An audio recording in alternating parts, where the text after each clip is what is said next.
Իրանք ասում են, սա լավ խաղաղություն չի։ Մեկը ասում է արժանապատիվ չի եւ հետեւաբար մեզ պետք է արժանապատիվ խաղաղություն, մյուսը ասում է իրական չի, հետեւաբար մեզ պետք է իրական խաղաղություն, մյուսը ասում է ուժեղ չի եւ մեզ պետք է ուժեղ խաղաղություն, բայց այդ մյուսը չի ասում, իր AI-ն է ասում, իր արհեստական բանականությունն է ասում, ինքը չի ասում։ Ընդհանրապես չգիտեմ ինքը գոյություն ունի, թե չունի, ես կասկածներ ունեմ, որ ինքը գոյություն չունի։ Մի վարքան։ Ինչ։ Երբ ներդրումներ անում չեք տեսնում գոյություն ունի, թե չունի։ Երբ ներդրումներ անում տեսնում ենք գոյություն ունի, հիմա չեմ տեսնում որ գոյություն ունի, որովհետև չեմ տեսնում, չի խոսում այդ մարդը, բայց ներողություն։ Հիմա այս մարդիկ հայտարարում են, որ իրանք պատրաստում են վիճարկել այս խաղաղության բոլոր կոմպոնենտները։ Իսկ որոնք են այս խաղաղության կոմպոնենտները։ Առաջին եւ սկզբունքային կոմպոնենտը Վաշինգտոնի խաղաղության հռչակագրով այդ թվում հաստատված եւ ոչ միայն, նաեւ համանազատման հանձնաժողովների կանոնակարգով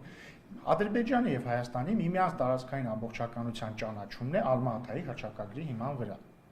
Իրանք ինչ են ասում։ Օրինակ, Դաշնակցության ներկայացուցիչները ասում են, որ Խորհրդային միության ժամանակվա սահմանները Հայաստանի եւ Ադրբեջանի միջեւ անարդար սահմաններ են։ Երբ որ դու ասում ես մի բան անարդար է, դու վիճարկում ես դա։ Կամ իրանք ասում են, որ սահմանազատման կանոնակարգի 5 Ալմա-Աթայի հռչակագիրը չի կարող լինել։ Պետք է լինեն նոր սկզբունքներ, օրինակ դեմոգրաֆիական սկզբունքով պետք է լինի սահմանազատումը, այսպես շարունակ։ Այսինքն իրանք կամ ինչ են ասում են Քոչյանը ինչ է ասում։ Ասում է 29743 կիլոմետր քառակուսու մեջ փակվելը սխալ է, չպիտի Հայաստանը դրա մեջ փակվի։ Կամ ինչ են ասում իր կուսակիցները, ասում են Արարատը մերն է, Դադիվանքը մերն է, այս ինչը մերն է, այն ինչը մերն է։ Հիմա չէ, ասում են մերն է, հասկանում եք, այդ արտահայտությունը արվում է։ Հիմա սա մեկ կոմպոնենտ, հաջորդ կոմպոնենտ, թրիփը հայ-ամերիկյան բիզնես նախագիծ է։ Իրանք ինչ են, բայց քանի որ ինքը հայ-ամերիկյան է կառավարությունների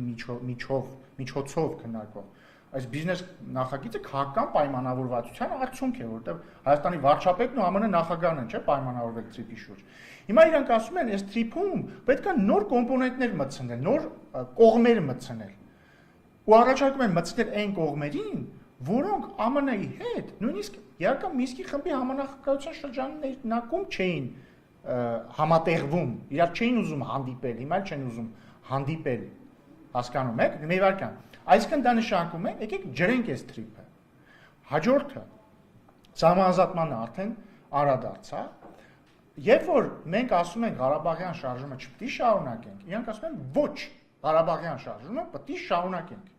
Հիմա եթե կպցնում ենք իրար այս բոլոր կոմպոնենտները, որ իրանք խաղաղության բոլոր կոմպոնենտները ասում են, հա ներողություն, խաղաղության պայմանագիրը, ասում են խաղաղության պայմանագրին պետք է ներառել նոր երաշխավորների։ Այստեղ էլի երկու խնդիր կա։ Խաղաղության պայմանագիրը արդեն նախաստորագրված է եւ նրա մեջ նշում չկա երաշխավորների մասին։ Եվ երբ որ ասում են պետք է նոր երաշխավորներ, նշանակում ասում են եկեք վերաբանակցենք, հա, այո, սրանք բոլորը փոփոխությունների առաջարկ են, սրանք բոլորը վերանայման առաջարկ են։ Եվ հետեւաբար, եթե այս քաղաքական ուժերը գան իշխանության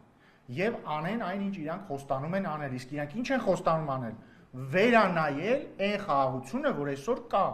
հասկանում եք։ Եթե իրանք ասում են վերանայում ենք, նշանակում է դա ավտոմատ հրաժարվել այս խաղաղությունից։ Իսկ դա նշանակում է ավտոմատ հրաժարվել միմյանց տարածքային ամբողջականությունը ճանաչելուց,